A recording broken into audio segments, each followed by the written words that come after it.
স্বামীরা এক বিয়ে, দুই বিয়ে, তিন বিয়ে, জীবনে আমি কিছু বলিনি, আজকে বলতেছি। হ্যাঁ, আগামীতে আবার চতুর্থ বিয়ে হবে। তো একজন মহিলার চরিত্রের বহিঃপ্রকাশ। সালমান শাহ বাংলা চলচ্চিত্রের যুবরাজ। 1996 সালের 6 সেপ্টেম্বর তিনি না ফেরার দেশে পাড়ি জমালেও এখনো বাংলার মানুষের মুখে মুখে তার নাম রয়ে গেছে। অমর এই নায়কের আজ 53তম জন্মবার্ষিকী। বেঁচে থাকলে হয়তো তিনি 54তে পদার্পণ করতেন এবং তার এই জন্মদিনকে ঘিরে গোটা বাংলাদেশে থাকতো নানা আয়োজন। তারপরও সিলেটের এই অমর নায়ক সালমান শাহকে ভুলেনি বাংলার মানুষেরা। আজকে তার এই জন্মদিনকে লক্ষ্য করে সিলেটের এই দাঁড়িয়াপাড়াতে সালমান শাহর বাড়িতে আসছেন নানা ভক্ত অনুরাগীরা। আসছেন তার সেই সময়কার চলচ্চিত্রের যারা পরিচালক ছিলেন সেই পরিচালকজন। আমাদের সাথে বেশ কয়েকজন আছেন, আমরা তার সাথে কথা বলবো। পাশাপাশি আমরা যেটা দেখছি যে সকাল থেকেই নায়ক সালমান শাহর বাড়িতে যে সকল ভক্তরা আসছেন তারা সালমান শাহর বিভিন্ন ব্যবহৃত জিনিস দেখছেন, সিনেমায় তিনি যেগুলো ব্যবহার করেছিলেন সেগুলো দেখছেন। অনেকেই আবেগে আপ্লুত হয়ে আছেন এবং নায়ক সালমান শাহর বিভিন্ন স্মৃতি তারা স্মরণ করছেন। আমরা একজনের সাথে একটু কথা বলবো। আচ্ছা, আপনার সাথে একটু কথা বলতে চাচ্ছিলাম যে আপনারা কোথা থেকে এসেছেন এবং আজকের প্রিয় নায়ক সালমান শাহর জন্মদিনটা কিভাবে পালন করছেন? আমরা ঢাকা থেকে আসছি। না, এটা রহস্যটা এখনো ধূম্রজালে আটকে আছে। আমরা তো বরাবরই বলে আসছি যে এটা হত্যা। আমরা একের পর এক যে রিপোর্টগুলো হচ্ছে সেই রিপোর্টগুলোর উপর আমরা নারাজি দিচ্ছি। আমরা এই সরকারের কাছে তো অবশ্যই চাইবো যে আমাদের কাছে যেই ডকুমেন্টসগুলো আছে যে এটা হত্যা, যে একটি ফ্যান, এই ফ্যানের অসংখ্য ধন্যবাদ। আপনাদেরকে যদি আমি একটু চিত্র দেখাতে চাই যে আজকে আমরা যেটা দেখছি যে সকাল থেকেই সালমান শাহর এই বাড়িতে ঢাকা থেকে বাংলাদেশের বিভিন্ন জায়গা থেকে কিন্তু ভক্ত অনুরাগীরা এখানে আসছেন। তারা এসে নায়কের স্মৃতিগুলো মনে করছেন। অনেকেই সালমান শাহর বিভিন্ন যে সকল ব্যবহৃত জিনিস রয়েছে সেগুলির সাথে ছবি তুলছেন, নানা কথা বলছেন। আমাদের সাথে এই মুহূর্তে আছেন সালমান অভিনীত একটি অন্যতম সিনেমা প্রেম পিয়াসী, সেই সিনেমার পরিচালক রেজা হাসমত ভাইয়া আছেন আমাদের সাথে। আমরা একটু ভাইয়ের সাথে কথা বলব। আচ্ছা ভাইয়া, আপনি তো প্রেম পিয়াসী সিনেমাতে সালমান শাহর পরিচালক ছিলেন। আমরা যতটুকু জেনেছি যে আজকে এত বছর পর সেই সিনেমাগুলোই কিন্তু ঘুরে ফিরে আসছে। তো নায়ক সালমান শাহর সিনেমা আর বর্তমান সিনেমাকে আপনারা কীভাবে মূল্যায়ন করবেন? দেখুন, নায়ক সালমান শাহ অভিনীত যে সকল ছবিগুলো দর্শক নন্দিত হয়েছে আজও অবধি দর্শকের মনে দাগ কেটে আছে এবং এখনও মানুষ তার ছবিগুলো দেখে বিনোদন নেয়।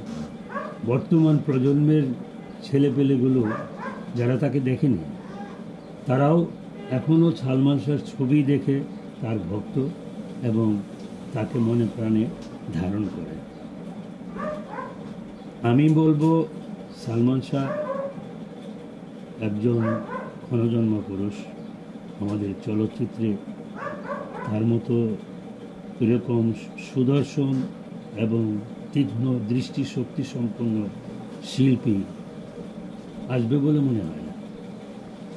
তার রেখে যাওয়া কর্মকাণ্ড প্রমাণ করে 28 বৎসর অতিবাহিত হলেও তার জনপ্রিয়তা একটুও কমেনি, বরঞ্চ বেড়েছে।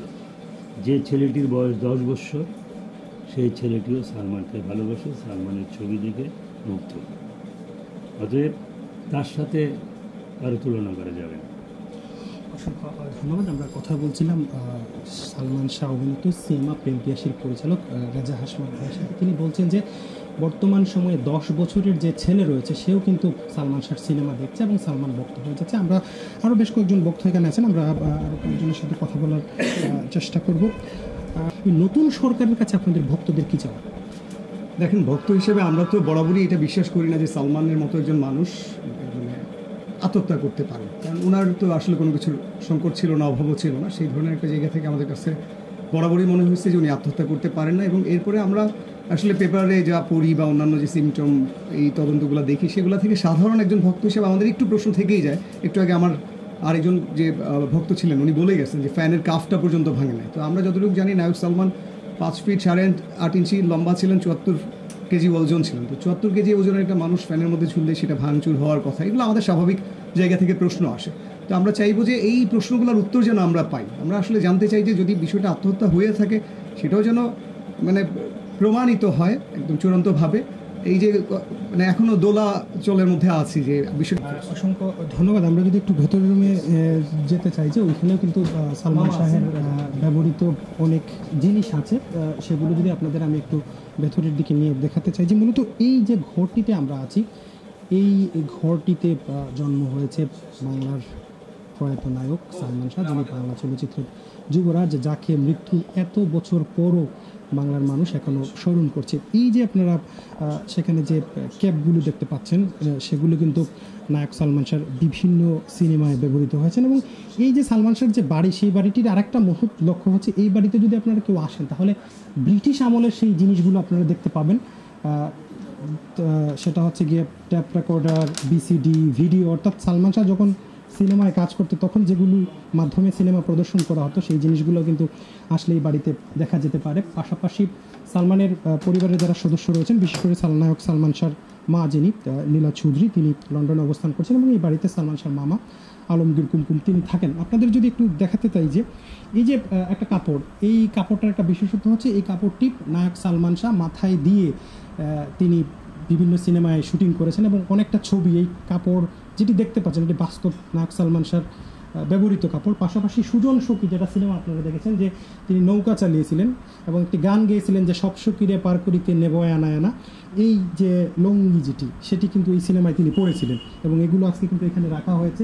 এবং এই ক্যাপটা তিনি মাথায় দিয়েছিলেন, মাথায় রেখেছিলেন, সেটি কিন্তু আজকে এখানে রাখা হয়েছে। যারা ভক্ত অনুরাগীরা আসছে তারা কিন্তু এগুলো দেখছেন এবং আবেগে আপ্লুত হচ্ছেন। অনেকেই সেগুলো দেখে আবেগে আপ্লুত হচ্ছেন, অনেকে ছবি তুলছেন, নানা ধরনের নানা কথা বলছেন এবং নায়ক সালমান শাহ সিনেমায় যে সকল ডায়লগ ব্যবহার করতেন সেগুলো কিন্তু আজকে আমরা অনেকের মুখে মুখে শুনতে পেরেছি। আমরা নায়ক সালমান শাহর মামা আলমগীর কুমকুম মামা, ওনার সাথে একটু আমরা কথা বলবো, কিছুক্ষণের মধ্যে উনি আসবেন। এবং এই যে ক্যাপগুলো দেখতে পাচ্ছেন সেগুলো নায়ক সালমান শাহ। পাশাপাশি এখানে যে তলোয়ারগুলো, আপনারা যে তলোয়ারগুলি দেখছেন, সেই তলোয়ারগুলো কিন্তু বিভিন্ন সিনেমাতে আপনারা দেখেছেন যে নায়ক সালমান শাহ তার কোমরে রেখেছিলেন, সেগুলো কিন্তু এখানে রাখা হয়েছে। এবং বাড়িটা কিন্তু অনেক পুরাতন এবং সেই বাড়িতে একে একে অনেক মানুষজন আসেন, দেখেন, কথা বলেন। তবে আসলে আমরা যেভাবে কথা বলছি, বক্তারা যেভাবে কান্না করছেন, তার চেয়ে বেশি কষ্ট নায়ক সালমান শাহর পরিবারের সদস্যদের। আসলে এমন একজন যুবরাজ যাকে বাংলার ডায়মন্ড বলা হয়, সেই বাংলার ডায়মন্ডের হুট করে চলে যেতে বাংলাদেশের মানুষ যেভাবে কষ্ট পেয়েছে, তার চেয়ে বেশি কষ্ট পেয়েছেন তার পরিবারের সদস্যরা। এই মুহূর্তে আমাদের সাথে আছেন নায়ক সালমান শাহর মামা আলমগীর কুমকুম। মামার সাথে আমরা একটু কথা বলার চেষ্টা করব। আসলে এই মুহূর্তে এই বিষয়ে কথা বলাটাও আসলে ঠিক না, ওনারা অনেকে আবেগ আপ্লুত। মামা গতকালকে আমাকে বলেছিলেন যে আমি এই দিনটি স্মরণ করতে চাই না। মামা, প্রথমে আপনার অনুমতি নিচ্ছে। আসলে দিনটি খুবই কষ্টের, যেহেতু জন্মদিন, বেঁচে থাকলে বাংলা চলচ্চিত্রের যুবরাজ 53 থেকে 54-তে পা দিতেন, অনেক আনন্দ হতো। আজকে তিনি নেই, এই উপলব্ধিটা তো আপনাদের কাছে অনেক কঠিন। পাশাপাশি বাংলার মানুষ আজকে দেখছে অনেক মানুষজন আসছে, মূলত এই দিনটাকে আপনি কীভাবে মূল্যায়ন করছেন? এই দিনটা 1971 ইংরেজিতে এই দিনটা ছিল আনন্দ খুশির জোয়ার, আর আজকের দিন আমাদের জন্য এটা নিরানন্দ। এটাই হলো অনুভূতি। এই দিনে কোনো স্মৃতিচারণ করতে চাই না, তার জন্য দোয়া করাই এবং মাজারে একটা মিলাদ পড়াই, এটাই পরিবারের তরফ থেকে আমাদের। আচ্ছা মামা, একটা কথা বলতে চাচ্ছিলাম যে আমরা আজকে দেখলাম কিছুক্ষণ আগে একটা প্রাইভেট চ্যানেলে সালমান শাহর ওয়াইফ, যিনি মিডিয়াতে আসতেন না, নায়ক সামিরা, তিনি মিডিয়াতে কথা বলেছেন এবং তিনি অভিযোগ করেছেন যে শুরুতে যখন সালমান শাহ আত্মহত্যার পর আপনারা যে মামলাটি করছিলেন সেখানে ওনার নাম নিয়ে আসা হয় নাই, হুট করে ওনার নাম নিয়ে আসা হয়েছে। তিনি অভিযোগ করেছেন ইমন ভাই নাকি এর আগেও 3বার সুইসাইড করার চেষ্টা করেছেন। ইমন ভাইয়ের চরিত্র নিয়ে উনি অনেকগুলো কথা বলেছেন, নিশ্চয়ই আপনি সেগুলো শুনে, এগুলোকে আপনি কীভাবে মূল্যায়ন করবেন? দেখেন, সালমান শাহ একটা রাষ্ট্রীয় সম্পদ। সালমান শাহ মারা যাওয়ার পরে তার বাবা মা আত্মীয় স্বজন কারোর কি সেন্স থাকার কথা? আপনারাই উত্তর দেন, সেন্স থাকার কথা কিনা না। সেই সময় পুলিশ এবং কিছু লোক আতাত করে কি লিখছে না লিখছে সালমান শাহর মা বাবা জানতেন না। এইখানে সিগনেচার করেন, এইখানে সিগনেচার করেন। সিলেট এনে লাশ দাফন করার পরে যখন আমরা দেখলাম এটা অপমৃত্যু, তখন আমরা আবার অ্যাপ্লাই করলাম যে এটা অপমৃত্যু না, আমরা ইউডি মামলাতে নেব। এই অপমৃত্যু পুলিশ লেখাটাই হচ্ছে এই মামলাটার সর্বনাশের মূল। আমি বুঝতে পারছি। দীর্ঘদিন পরে মামলা চলাকালীন অবস্থায় সালমান শাহর বাবা মারা যান। মারা যাওয়ার পরে মামলাটা স্টপ হয়ে গেল। কেন? মামলার বাদী নাকি মারা গেছেন। আরে আইন বুঝলাম না কি জিনিস। মামলার যে মারা গেল তার মা তো জীবিত আছে, মাও যদি মারা যায় মামা তো জীবিত আছে, মামা যদি মারা যায় আত্মীয় স্বজন সবাই মারা যায়, সালমান শাহ ভক্তবৃন্দ তো এরা তো এই যে প্রজন্ম এরা তো বাইচা থাকবে। এর তো জন্ম ওই দিন। বাবার সাথে তার বাবা ছিল ভক্ত। বাবা যখন সালমান শাহর মুভি দেখে রোজ বসে সালমান শাহর কথা গল্প করে, বাবার কথা শুনে শুনে সালমান শাহর ভক্ত হয়েছে সে। তো এরাও লড়বে বিচারের জন্য। আর সামিরা যে কথাগুলো বলছে এগুলো দেখেন, কিছু কিছু ফেমাস লোকের পরিবার এরকম করা উচিত না। সামিরা 1 বিয়ে 2 বিয়ে 3 বিয়ে জীবনে আমি কিছু বলি নাই, আজকে বলতেছি। হ্যাঁ, আগামীতে আবার 4র্থ বিয়ে হবে। তো একজন মহিলার চরিত্রের বহিঃপ্রকাশ, একটা মহিলার চরিত্রের বহিঃপ্রকাশ, এটার মানে কি আপনারা বুঝেন? আমরা বলার দরকার নাই। আর আমার মনে হয় যে সালমান শাহর মার এই যে দীর্ঘ এতটা বছর থেকে চোখের পানি আর আল্লাহকে নালিশ করা, আল্লাহ নালিশ শুনতে শুনতে নতুন দেশে পরিবর্তন করছেন।